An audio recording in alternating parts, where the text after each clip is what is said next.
बंदी छोड़ सतगुरु रामपाल जी महाराज की जय हो।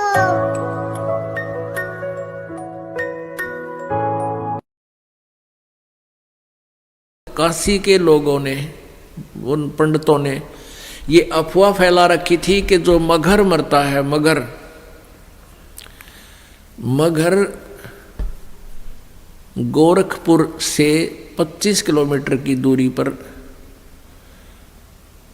एक कस्बा है और उस कस्बे का उस समय एक बिजली खान नाम का पठान नवाब था। वो भी कबीर परमेश्वर जी का शिष्य हो गया था।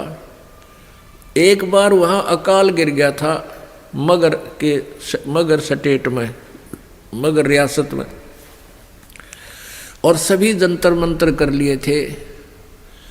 सभी सिद्ध पुरुषों ने हाथ खड़े कर लिए थे कि तुम्हारे संस्कार में 4 वर्ष वर्षा नहीं है, 4 वर्ष का अकाल गिरेगा ही गिरेगा। तब कबीर परमेश्वर जी के पास बिजली खां पठान स्वयं गए थे, परमात्मा मगर में आए थे और आते ही वर्षा ने जबरदस्त वर्षा करवा दी थी। सब भर दिए थे, तालाब तालाब सब एक कम एक कर दिया था। उसके बाद उस मगर रियासत के यानी मगर कस्बे के सभी व्यक्तियों ने परमेश्वर कबीर जी से उपदेश ले लिया था। हिंदू और मुसलमानों ने, उस मगर के अंदर आधे मुसलमान थे, आधे लगभग हिंदू थे, और सभी ने, क्योंकि मरता के नहीं करता, फिर ज्ञान समझ में आ गया। तो मगर रियासत का जो नवाब था वो बिजली खां पठान भी कबीर परमेश्वर जी का शिष्य था। उधर से काशी नरेश वीरदेव सिंह बघेल, वो भी कबीर परमेश्वर जी की भक्ति और ज्ञान और शक्ति से परिचित होकर के उपदेशी कबीर जी के शिष्य थे। तो कबीर परमेश्वर जी ने कहा कि भाई धरती का भरोसा नहीं रहना चाहिए। तुम कोई तो कहते हो मथुरा में मोक्ष होगा, नहीं। परमात्मा कहते हैं मुक्ति खेत मथुरा परी और किन्या कृष्ण कलोल और कंस के सी चाणोर सेवा फिरते डामाडोल। तुम्हारी बात बड़ी कर दें, तुम मथुरा को एक मुक्ति क्षेत्र मानते हो, मोक्ष क्षेत्र। अरे उसमें कृष्ण जी ने तो वहाँ नरी मौज मचाई, जैसे मठ गोपियों के साथ बकवाद करी, और उस मोक्ष तुम मानते हो मोक्ष स्थान ही है वो। तो उस मोक्ष स्थान पर कंस केसी और चाणूर जैसे का बक्कल उतरा, उन बकवाद प्राप्त हुई, उनका मोक्ष ना होया। तो कहने का भाव ये था कि भक्ति जो यथार्थ भक्ति है, उस भक्ति के करने से मोक्ष होगा और मर्यादा में रहते हैं। तो कबीर परमेश्वर ने उन ब्राह्मणों से कहा कि तुम मूर्ख बना रहे हो भोली जनता को, मैं मगर में शरीर छोड़ूंगा और मैं स्वर्ग से भी आगे सतलोक में जाऊंगा। अब इस बात में ब्राह्मण मानने क्यों कर, क्योंकि सारी जनता में ढंडोरा पीट रखा कि वामरनिया तो गधा बनेगा, नरक जाएगा। तो परमात्मा वहां से चल पड़े। 120 वर्ष की का शरीर था कबीर परमेश्वर जी, दिखा रहे थे अपना। वैसे उनका शरीर की कोई आयु नहीं है, परमात्मा की कोई आयु नहीं होती।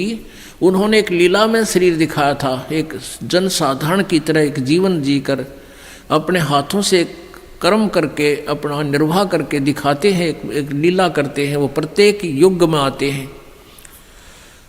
120 वर्ष की आयु शरीर की दिखा रहे, ऐसे महसूस हो रही थी, और काशी से पैदल चल पड़े।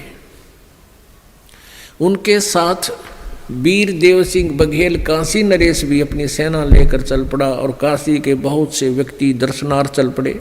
और काशी के वो विद्वान पंडित मंडलेश्वर भी अपने पोथी बही लेकर के चल पड़े, पत्रे वत्रे और ज्योतिष जातस सारी शोधन खातर वो भी चल पड़े। वीरदेव सिंह बघेल सेना इसलिए लेकर चला था कि मैं गुरुदेव जी के शरीर को यहाँ लाऊंगा जब ये शरीर छोड़ देंगे, और हिंदू रीति से इनका अंतिम संस्कार करेंगे। हम मुसलमानों के हाथ अपने गुरु जी के शव को नहीं जाने देंगे। अब बिजली खां पठान मुसलमान को जब ये पता चला कि गुरुदेव यहाँ आ रहे हैं और काफ़ी व्यक्ति भी दर्शनार आ रहे हैं और गुरुजी यहाँ पर अपना जीवन लीला अंत करेंगे। और वीरदेव सिंह काशी नरेश हिंदू के इरादे से भी परिचित हुए कि वो शरीर को लेकर जाएंगे। तो बिजली खां पठान ने भी अपने मुसलमानों से सलाह की। तो मुसलमानों ने कहा कि हम अपने गुरुदेव के, अपने पीर के शरीर को हिंदुओं को नहीं देंगे, हम मुसलमान रीति से अंतिम संस्कार करेंगे, और यदि ये नहीं मानेंगे तो आपस में युद्ध भी करके प्राप्त करेंगे।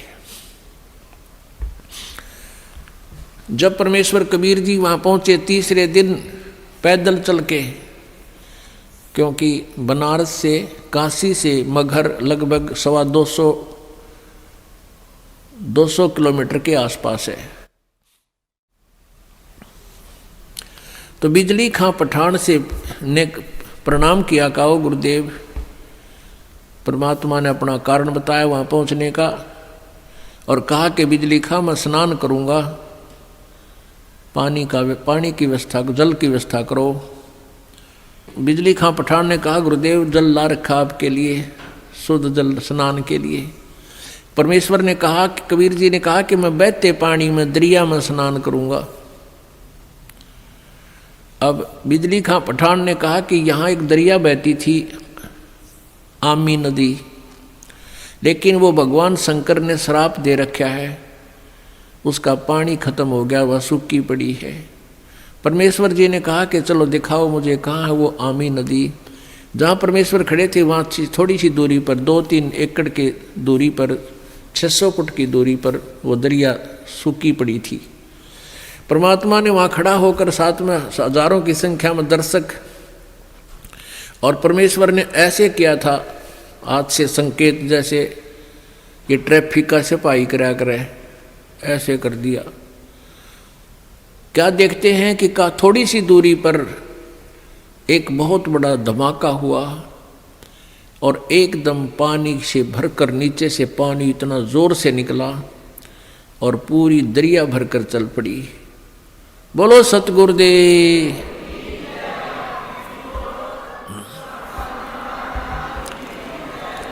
बंदी छोड़ कबीर परमेश्वर जी की जय।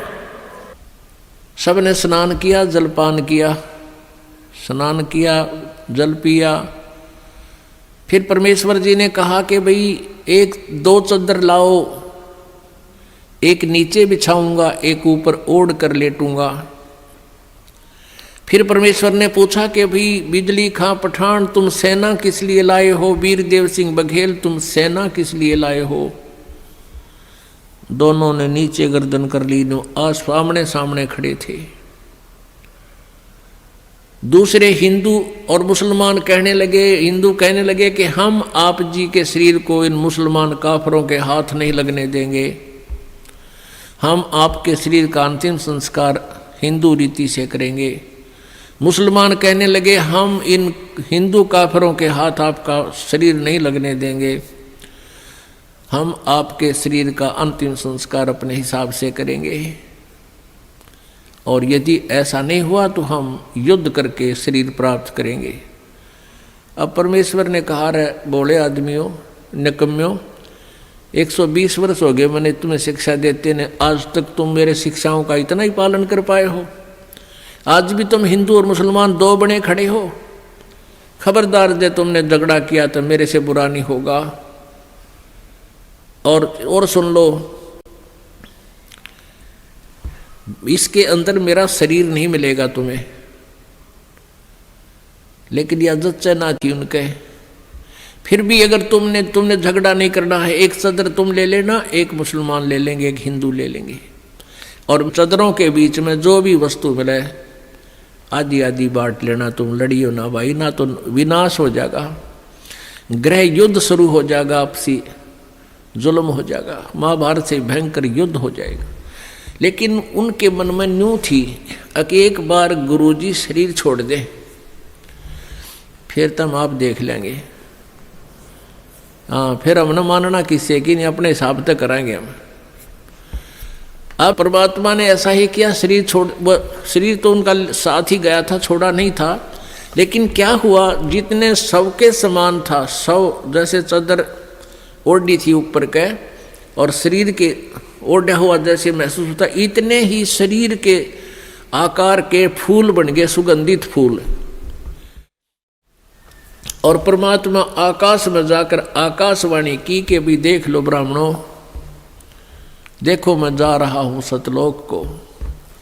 जब आकाश में देखा तो परमात्मा का नूरी शरीर तेजों में शरीर हो गया और ऊपर आकाश को जा रहे हैं और ये आकाशवाणी करते जा रहे हैं और कहते हैं उठा लो पर्दा, इसमें नहीं है मुर्दा। चद्दर उठा के देखा, उसमें सुगंधित फूल पाए।